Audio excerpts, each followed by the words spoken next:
Hello বন্ধুরা, স্বাগতম সবাইকে। এই ভিডিওটি হচ্ছে অজন্তা গুহা চিত্রের কাহিনীগুলির দ্বিতীয় পর্ব। অজন্তা গুহা চিত্রের কাহিনীগুলির প্রথম পর্বটির লিংক থাকছে ডেসক্রিপশন বক্সে। এই চিত্রটির নাম মহা প্রতিহার্য। গৌতম বুদ্ধ যখন জীবনচক্র থেকে পরিত্রাণের পথ সম্পর্কে জ্ঞান প্রচার করছিলেন, তখন 6 জন মানুষ বুদ্ধদেবের অনুসারীদের নানা ভুল কথা বলে বিভ্রান্ত করেছিলেন। এই 6 জন বুদ্ধদেবকে একটি চ্যালেঞ্জ জানিয়েছিল, যার বিষয় ছিল আধ্যাত্মিক শক্তি। এই চ্যালেঞ্জটি বাস্তব করার জন্য এই 6 জন মানুষ রাজা বিম্বিসারের কাছে অনুমতি চেয়েছিল, কিন্তু রাজা বিম্বিসার তাদের মতলব বুঝে অনুমতি দেয়নি। কিন্তু পরে রাজা প্রসেনজিৎ নানা কথা চিন্তা করে গৌতম বুদ্ধকে এই চ্যালেঞ্জের অনুষ্ঠানে অংশগ্রহণের জন্য অনুরোধ করেছিলেন। তখন বুদ্ধদেব বলেছিলেন যে তিনি তার শিষ্যদের অতিমানবিক কিছুই শেখাননি, তিনি শুধু শিখিয়েছেন মন্দের বিরুদ্ধে লড়াই করতে। অবশেষে রাজা প্রসেনজিতের অনুরোধে গৌতম বুদ্ধ এই চ্যালেঞ্জে অংশগ্রহণ করেছিলেন। শ্রাবস্তির সকল মানুষ যাতে এমন অলৌকিক ঘটনার সাক্ষী থাকতে পারেন, তার জন্য রাজা প্রসেনজিৎ শহরের মাঝে এক বড় মাঠের মধ্যে মঞ্চ নির্মাণের আদেশ দিয়েছিলেন। নির্দিষ্ট দিনে রাজা, উপদেষ্টাগণ, তপস্বীগণ, শিষ্যের দল এবং সাধারণ দর্শক সেখানে জমায়েত হয়েছিল। এরপর ঘটেছিল সেই অলৌকিক ঘটনা। কর্মের প্রভাব থেকে মুক্তি সহ ব্যক্তিত্ব এবং আকাঙ্ক্ষার বিলুপ্তির মাধ্যমে অর্জিত সৌন্দর্য, যাকে বলা হয় নির্বাণ অবস্থা। গৌতম বুদ্ধ একটি পদ্মের উপর বসলেন, নিজের মনকে কেন্দ্রীভূত করলেন। তখন বুদ্ধের চারিপাশে অনেকগুলি বুদ্ধের রূপ প্রকাশ পেল, যেন অন্য রূপগুলির মধ্যে ফুটে উঠেছিল গৌতম বুদ্ধের বলা নানা মতবাদের অঙ্গভঙ্গি। এই চিত্রটির নাম ভগবৎ প্রসূতি। যখন বোধিসত্ত্বের শেষ পুনর্জন্মের সময় এসেছে, তখন স্বর্গীয় স্রোত উচ্চারণ করা হয়েছিল। বোধিসত্ত্ব দেবতাদের সমাবেশে জানিয়েছিলেন কোথায় কখন তিনি পৃথিবীতে শেষ জন্ম গ্রহণ করবেন। কপিলা বস্তুর রাজা শুদ্ধোধনের স্ত্রী রানী মায়া পূর্ণিমার রাতে স্বপ্ন দেখেন। স্বপ্নে দেখেছিলেন 6টি ছোট সাদা রঙের হাতি।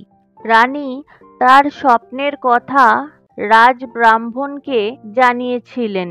তিনি স্বপ্নের ব্যাখ্যা করে বলেন, রানী একটি পুত্র সন্তানের জন্ম দেবেন এবং সেই পুত্র হবে সর্বজনীন রাজা, যার আলোয় আলোকিত হবে জগৎবাসী। এই কথা জানার পর রাজা রাজ্যের সকল মানুষের মধ্যে উপহার বিতরণ করেছিলেন। কিছু সময় পরে বোধিসত্ত্বকে নিজের গর্ভে অনুভব করেছিলেন রানী।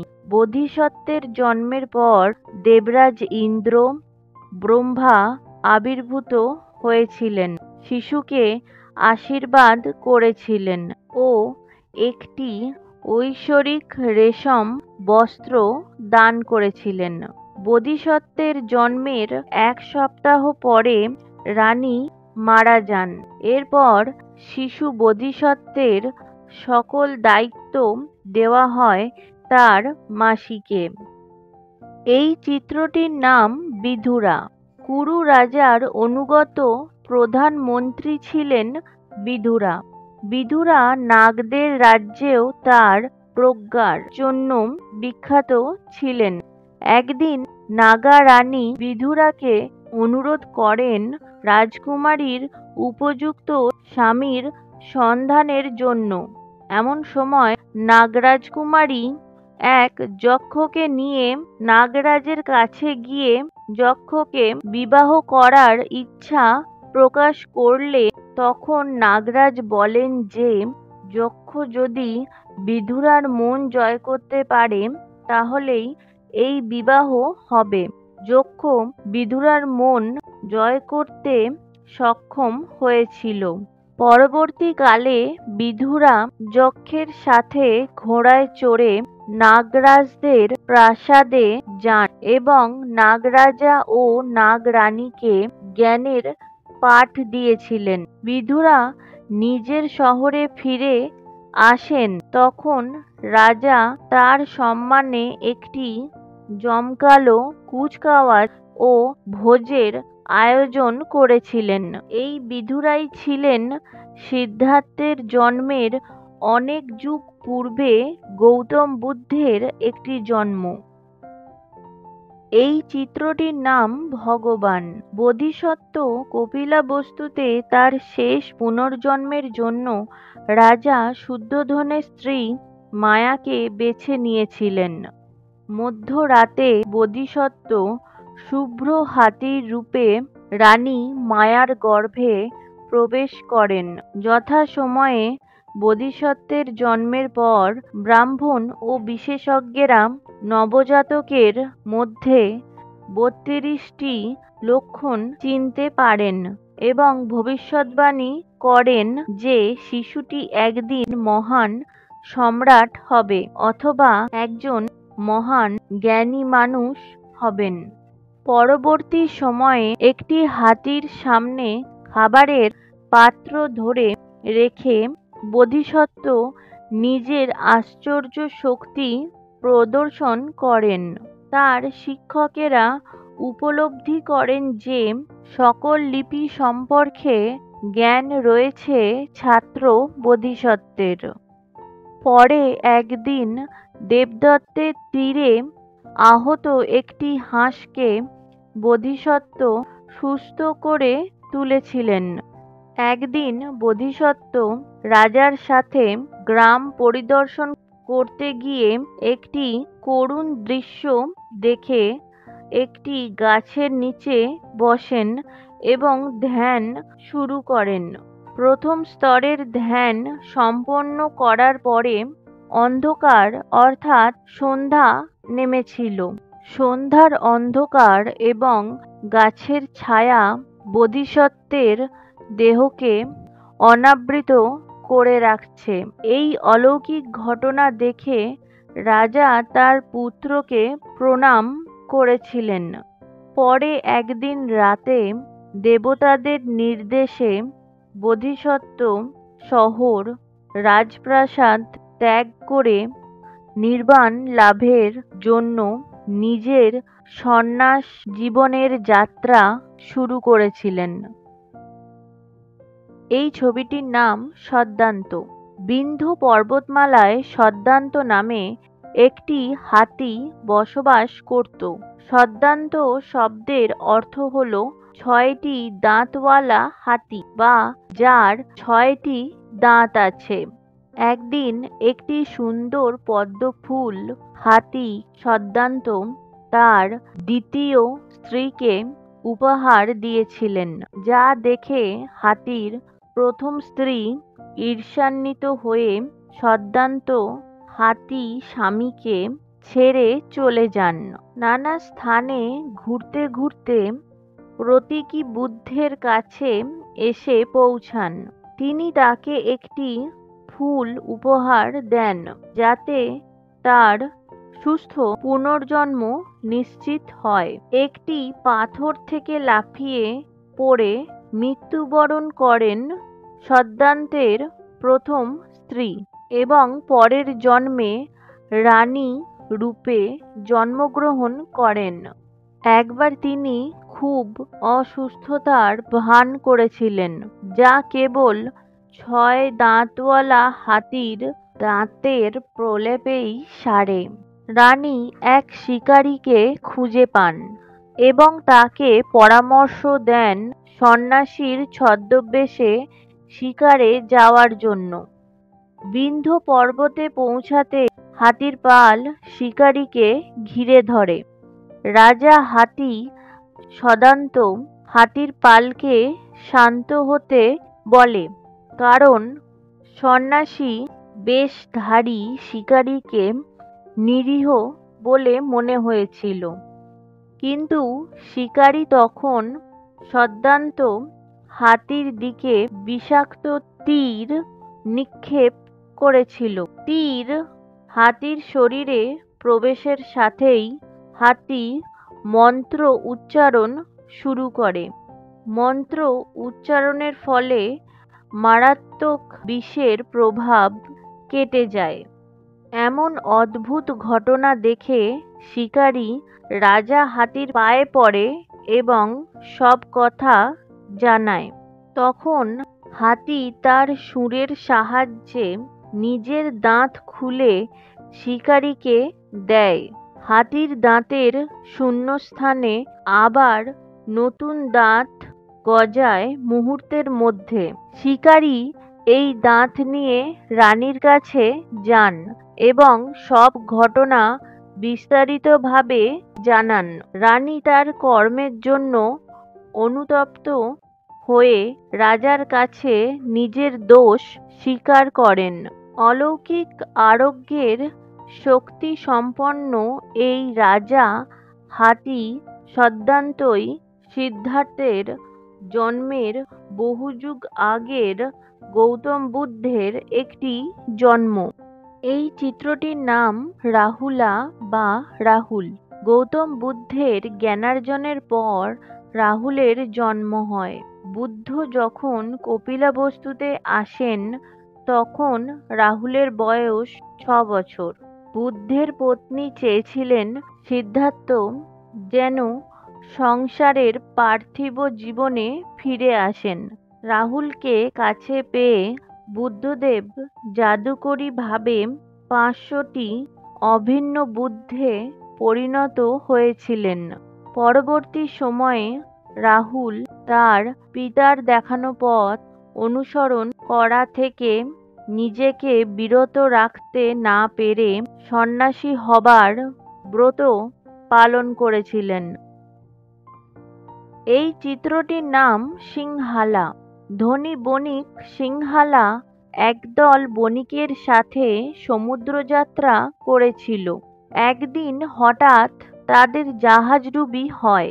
তারা সকলেই জলে ভাসতে ভাসতে একটি দ্বীপে এসে পৌঁছায়। সেই দ্বীপে থাকত একদল রাক্ষসী। তারা সুন্দরী মহিলার রূপ ধরে থাকত। সিংহালা ও অন্য নাবিকেরা সুন্দরী মহিলাদের দেখে মুগ্ধ হয়ে বিবাহ করে নেয়। তবে শর্ত ছিল এই যে দ্বীপের দক্ষিণ দিকে যাওয়া নিষিদ্ধ। বেশ কিছু সময় ভালোভাবে কাটলেও দ্বীপের দক্ষিণে যাওয়ার কৌতূহলের তাড়না এক রাতে সিংহালাকে দ্বীপের দক্ষিণে নিয়ে যায় এবং সেখানে গিয়ে দেখে আরও একদল বণিক, যারা সিংহালাকে জানায় জাহাজডুবি হয়ে তারাও এই দ্বীপে আসে ও দ্বীপের সুন্দরীদের বিবাহ করে। সুন্দরীরা যে আসলে রাক্ষসী তা তারা সিংহালাকে জানায়। তারা আরও জানায় যে তাদের খাদ্যরূপে এই রাক্ষসীরা গ্রহণ করে চলেছে একে একে, তাই তারা আর কোনো বাঁচার আশা দেখে না। সিংহালা তাদের আশ্বাস দিয়ে বলল চিন্তা না করতে। সিংহালা তাদের উত্তর তীরে নিয়ে যাবে, যেখানে একটি ডানাওয়ালা ঘোড়া অর্থাৎ একটি পক্ষীরাজ আসবে। সেই পক্ষীরাজে চড়ে তারা সকলেই পালাবে। যথাসময়ে পক্ষীরাজ এলো। সকল বন্দী মাথা নত করে পক্ষীরাজকে স্বাগত জানালো। এরপর সবাই পক্ষীরাজের পিঠে চড়ে বসল। এই ঘটনা রাক্ষসীরা দেখতে পেয়েছিল এবং তাদের সন্তানদের দেখিয়ে মোহ তৈরি করেছিল। পালাতে থাকা বণিকদের রাক্ষসীরা সম্মোহন করে ফেলেছিল।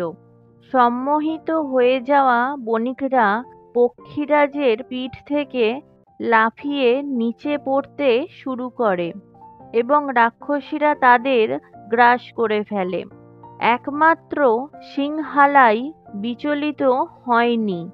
একমাত্র সিংহালাকেই রাক্ষসীরা সম্মোহিত করতে পারেনি। তার কারণ ছিল সিংহালার মনের জোর।